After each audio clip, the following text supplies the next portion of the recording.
All right, hello. Here we are in, oh, I forgot to mark what lecture we're in. I believe we're in 9 now, right? And we had just talked about bounded sequences and monotonic sequences, and that's going to be useful to us here. I want to look at recursively defined sequence, and in particular, various ways we might be able to tell if a recursively defined sequence converges. That's not always the easiest thing to do, but let's see what we can do here. So if you remember in the first lecture on sequences, I listed a bunch of them. And one of the sequences I listed was this, 1, 1, 2, 3, 5, 8. We got the next terms, which were what, 13, yeah. Next one was 21. Do you remember what that pattern was? It's what we call the Fibonacci sequence. I think some people pronounce it Fibonacci. I hate to be say it wrong, but I've always called it Fibonacci. And how do you start it? Well, the first and second term are defined to be 1. And then to get each consecutive term, you add the two previous ones. So you get 1 plus 1 is equal to 2. 1 plus 2 is equal to 3. 3 plus 5 is equal to 8. 5 plus 8 is going to equal 13, right? So you can see 13 is going to be the next one, 21 is going to be the next one, etc. How would we define that as a recursively defined sequence? Well, we'd set a1 and a2 equal to 1. And then for an plus 2, if we know an and an plus 1, we can get an plus 2 by adding it, right? And so if you were listing it based on this definition, you'd list 1, 1, and now a2 would, a3, this is a1, this is a2, a3 would be a1 plus a2, right? N equals 1. So this is a1 plus a2 is a3. A2 plus A3 is A4, so that would be N equals 2, right? I get 3, and so on. So that's how we do it. Now, this is a sequence in which we need 2 terms to get the next one. You can have some pretty complicated recursively defined sequences. This one, as far as convergence goes, is not really that terribly complicated. What does this do? Well, it seems pretty obvious, right, that you're just getting bigger and bigger and bigger. You keep adding bigger and bigger terms. This one diverges to infinity.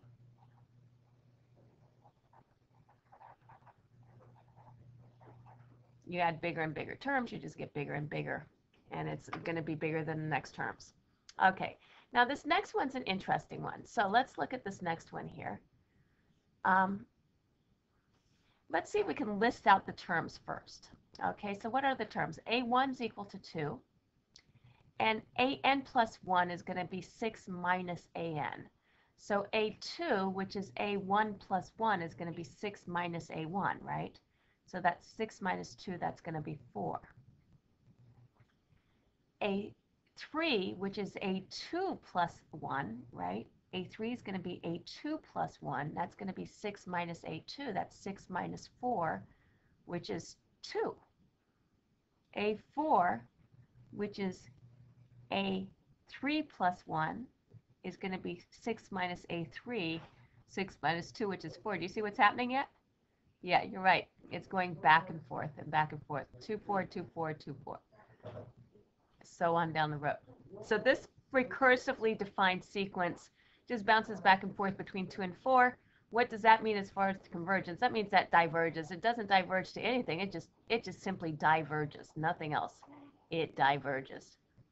It doesn't converge to infinity or diverge to infinity or negative infinity. It just goes back and forth and back and forth and back and forth. And okay, so let's look at this one now. We've got okay, let's list out some terms here and see if we can get a handle on what's happening. We've got A1, which is 1. Okay, A2 is A1 plus 1, right? So that's going to be 2 minus 1 over A1. So A2 is 2 minus 1 over A1. That's 1 over 1. That's 1. So A2 is going to be what? Oh, it's going to be 1 as well, isn't it? A3 is going to, or A3 is going to be 2 minus 1 over A2, which is 2 minus 1 over 1, which of course is 1. And you can see that this is another case where we just repeat over and over again. But in this case, even though we repeat over and over again, it's the same thing repeating over and over again. This goes to what? It converges to 1, right? That limit exists, and it's just going to be 1, sort of trivially. Okay, now this one is a more interesting one. So let's list out a few terms here first. Okay, so of course the first term's easy enough, that's 1. The second term, A2, is going to equal 4 minus 1 over A1, so that's 1 over 1. So A2 is going to be 3. So next term is going to be 3. A3 is going to equal 4 minus 1 over A2, which is 4 minus 1/3. So it looks to me like that's 12 thirds minus 1/3, right, which is 11 thirds. So it looks like the next term here is going to be 11 thirds. And A4, let's do a couple more things. A4 is going to equal 4 minus 1 over A3.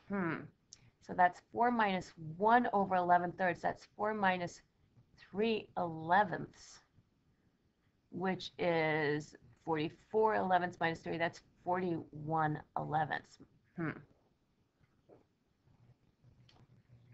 41 elevenths. Eek. It's getting pretty gnarly, right? Let's see roughly what these are in terms of where they lie. 11 thirds, well, 3, that's like 3 2/3, right? 3.666. 41 thirds, 41 elevenths, excuse me, that should be 41 elevenths. That's going to be 3, and what's left over, 33, 41, it's going to be 8 elevenths, right? Looks like those are 3s. Let's try one more. Let's try one more. A5 is going to equal 4 minus A4, 1 over A4. So that's 4 minus 11 41s. Whew, that's getting complicated. So 4 times 41 is 164 minus 11 is going to be 164 minus 11 is 153 over 41. That's going to be 153 over 41. And where does that live about? Well, 41 goes in there 3 and something times, right? Let's get out our calculator here. Okay, so 41 times 3 is 123, and 153 minus 123 is 30 over 41. Woohoo. So it's again 3 something, isn't it? So this is let's look. We got 3. We got 3 2/3. We got 3 8 elevenths. We got 3 30 41s. What do you think's going on here? Well, it looks kind of like it's bounded, doesn't it? Well, look back here at what we're looking at. Do you think it's going to be bounded? Yeah, if AN is positive, and it looks like we're always getting a positive thing, if AN is always going to be positive, it's going to be bounded above by 4, right? So bounded it is. And should we look at a decimal expansion for these? Let me get out my handy calculator and get a decimal expansion for these. Well, this is 3.66. Continuing. And 8 elevenths is what? Clear. 8 divided by 11 equals 727272. So that's 3.7272 ... And this is 3.30 divided by 41.